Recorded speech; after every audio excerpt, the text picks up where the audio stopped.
ururada maxalliga iyo kuwa dawliga ku xeer ilaaliyaha guud ee qaranka ku wasaaradda arrimaha gudaha ee Jamhuuriyadda Soomaaliland og agaasimaha guud ee wasaaradda isgaarsiinta iyo tiknoolajiyadda og wasaaradda arrimaha dibadda iyo iskaashiga caalamiga ee Jamhuuriyadda Soomaaliland og madaxweynaha Jamhuuriyadda Soomaaliland ujeedo adeegsiga top level domain.so oo adeeg lagu isticmaalo website-yada tixraaca dastuurka Soomaaliland qodobkiisa koowaad faqradiisa koowaad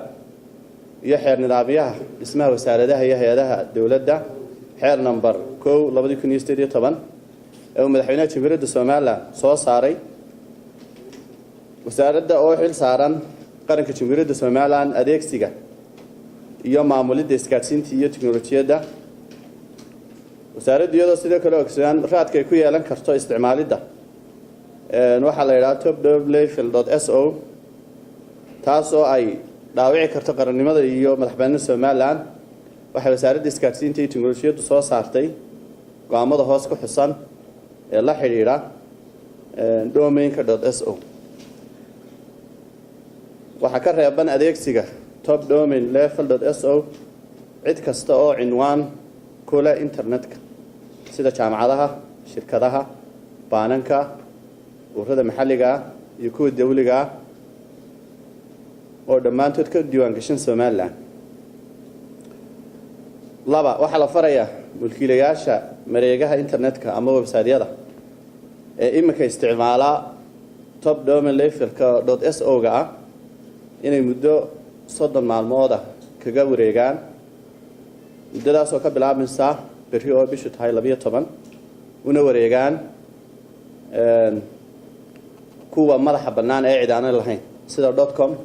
.org .net iyo wixii la mid marka ay dhamaato muddada 30 maalmood ee qodobka labaad uu xusayo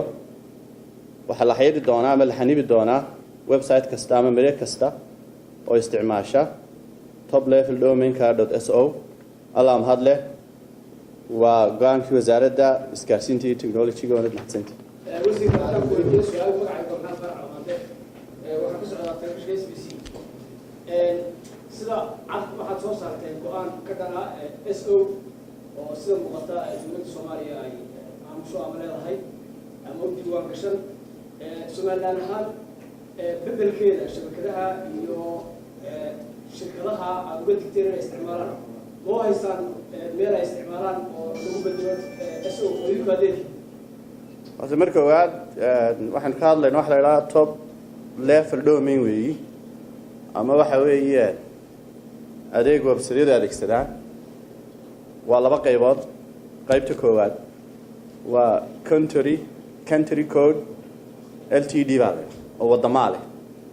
qaybta kale labaadna waxa la yiraahdo generic ltd ama generic top-level domain qaybta hore wadamada leh waa astaan qaran cidda maamusha waa waxa weeye hay'adaha ay leeyihiin wadamadu qaybta labaadna waa qayb guud oo madax bannaan oo cid kasta leeyihiin ilaa 18 nooc baa jira oo la isticmaali karayo marka inagu waxaan waddan wali la ictiraafin maynaan helin .so kale wali hadda laakiin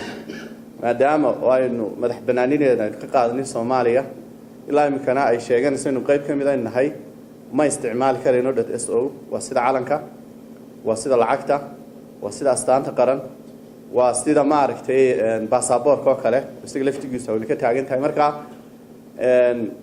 dadku maxay isticmaali karayaan wax isticmaali karayaan intaas oo nooc oo 18 ka sheegayo malaayiin u ogolaan inay isticmaalaan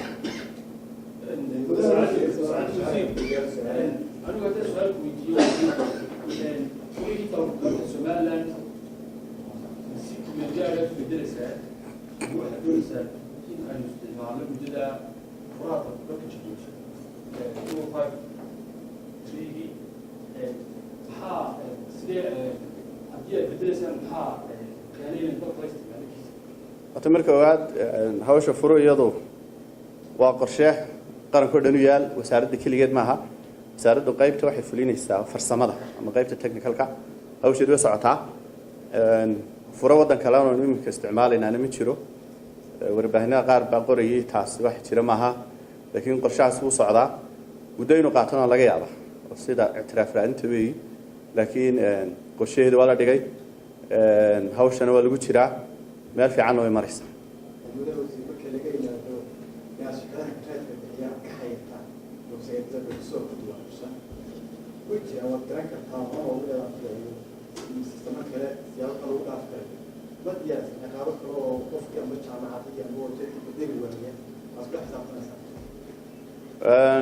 way jirtaa horta halka ugu horeysa laga gelaya waa xanibaada talabaadna kolley cidda ku socota waxa kamid ah xeer ilaalinta oo iminka tani waa siyaasadii koowaad xeer baa ku xig doona dembi qaran baan noqon doonta markay gaadhayn kolley ay soo bixi doontaa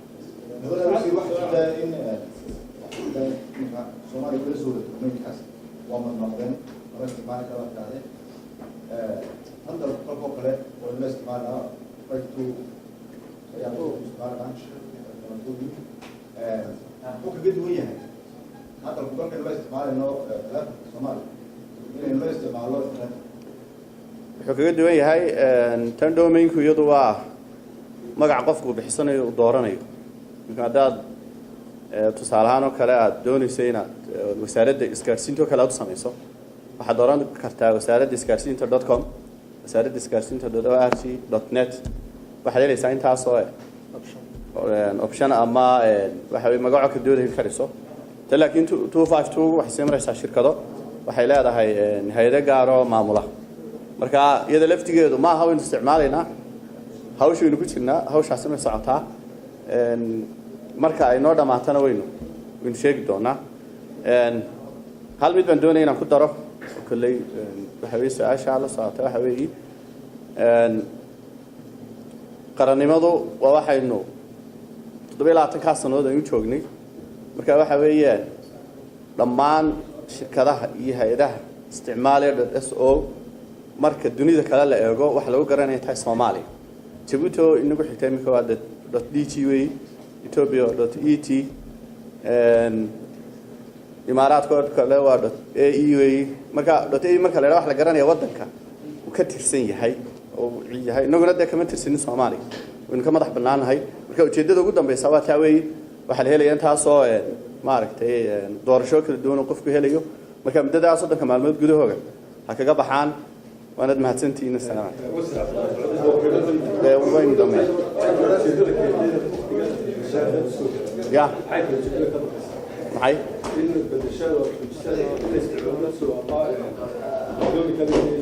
اوكي ما markii hore shirkada gaar ah gacanta ku hayay